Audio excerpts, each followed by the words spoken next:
باری باری آنے والے پہرہ دار مقرر ہیں انسان کے اللہ اللہ تعالیٰ نے پہرے کے لیے فرشتے مقرر کیے ہوئے ہیں، جو اس کے آگے بھی ہوتے ہیں پیچھے بھی ہوتے ہیں، یحفظونہ من امر اللہ، جو اس کو بچاتے ہیں اللہ تعالیٰ کے حکم سے۔ یہ ایک حقیقت ہے، ہمارے ساتھ کچھ فرشتے موجود ہوتے ہیں جو ہمیں بچاتے ہیں، اور جب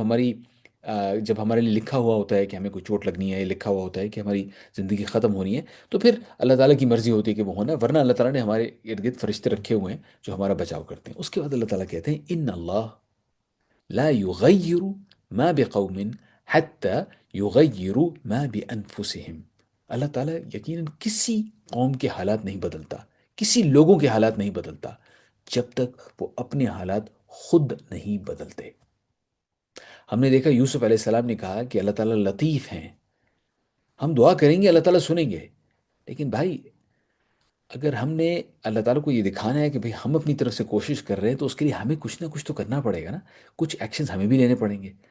اور وہ ایکشنز صرف ذاتی نہیں، اس کے ساتھ ساتھ وہ ایکشنز ایسے بھی ہوں گے کہ وہ ہم نے من حیث القوم یا کلیکٹیو قسم کے ایکشنز لینے ہیں۔ ہم اپنی کمیونٹی کی امپرومنٹ کے لیے کام کرنا چاہتے ہیں، ہم اپنی جہاں پہ ہم رہتے ہیں اس کے رفاہ عامہ کے ہم کام کرنا چاہتے ہیں، ویلفیئر کے کام کرنا چاہتے ہیں، وہ ہم کریں گے تو اللہ تعالیٰ تبدیلی لے کے آئیں گے۔ وَإِذَا أَرَادَ اللَّهُ بِقَوْمٍ سُوءًا فَلَا مَرَدَّ لَهُ وَمَا لَهُم مِّن دُونِهِ مِن وَالٍ۔ اور اللہ تعالیٰ کسی لوگوں کے ساتھ اگر ایک دفعہ اللہ نے فیصلہ کر لیا نا کہ یہ لوگ بس اب نہیں ٹھیک ہونے والے، انہوں نے بالکل کفر کو ایک حد تک پہنچا دیا، اور اس کے بعد اللہ تعالیٰ نے فیصلہ کر لیا کہ ان کے اوپر عذاب آئے گا، تو پھر کون ہے جو اس کو لوٹا دے؟ کون ہے جو اس کو روک سکے؟ کوئی نہیں کر سکے گا، اور اللہ کے سوا انہیں کوئی مددگار بھی نہیں ملے گا۔ نقطہ اس کے اندر یہ ہے، ہم نے شروع کیا تھا سورہ یوسف کی اس آیت سے جس کے اندر حضرت یوسف علیہ السلام اور حضرت یعقوب علیہ السلام، اور پھر حضرت یوسف علیہ السلام کے باقی بھائیوں کے درمیان، بنیامین کے علاوہ ان کے درمیان میں فرق اللہ تعالیٰ نے واضح کیا کہ لوگ مختلف قسم کے ہو سکتے ہیں، آپ نے اپنے آپ کو کس کیٹیگری میں ڈالنا ہے یہ فیصلہ آپ کو خود کرنا پڑے گا۔ اور یہ فیصلہ ہم صرف اپنی ذات کے لیے نہیں کرتے، بلکہ جس کمیونٹی میں جہاں پہ ہم رہتے ہیں، جو ہمارا معاشرہ ہے، اس کے حوالے سے بھی کرتے ہیں۔ جہاں پر بھی انسان ہو اس کی کوشش یہ ہونی چاہیے کہ وہ اپنے آپ کو اور اپنی کمیونٹی کو بہتری کی طرف لے کے جائے، تب اللہ تعالیٰ پھر تبدیل لے کے آتے ہیں، حالات بہتر کر دیتے ہیں۔ اچھا، جو اگر یہ آپ نے کرنا ہے تو اچھی بات ہے، نہیں کرنا تو سورہ ابراہیم کی ایک آیت ہے جس کے اندر اللہ تعالیٰ نے بتایا کہ بھائی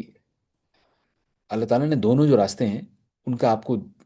اختیار دیا ہوا ہے، آگے جو اس کے بعد ہوگا وہ بھی اس کا نتیجہ ہے۔ وَإِذْ تَأَذَّنَ رَبُّكُمْ، جب آپ کے رب نے اعلان کر دیا تھا، یاد کرو، یہ بنی اسرائیل سے بات ہو رہی ہے، لَإِن شَكَرْتُمْ، اگر تم شکر کرو گے اللہ کا، لَأَزِيدَنَّكُمْ، تو پھر اللہ تعالیٰ آپ کو اور زیادہ دے گا۔ یہ اللہ کا ایک اصول ہے جسے کہتے ہیں سنت اللہ، یہ اللہ کی ایک سنت ہے، ہم اللہ کا شکر ادا کریں گے تو اللہ تعالیٰ ہمیں اور دیں گے۔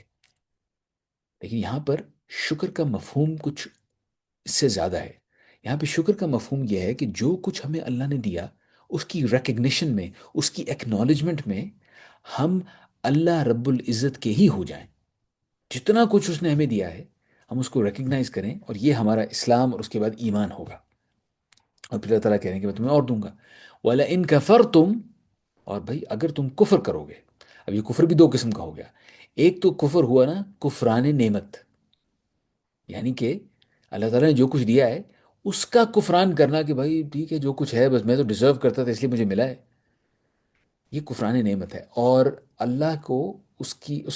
ایسوسیشن اللہ تعالیٰ کے ساتھ نہ کرنا، اور اپنے آپ کو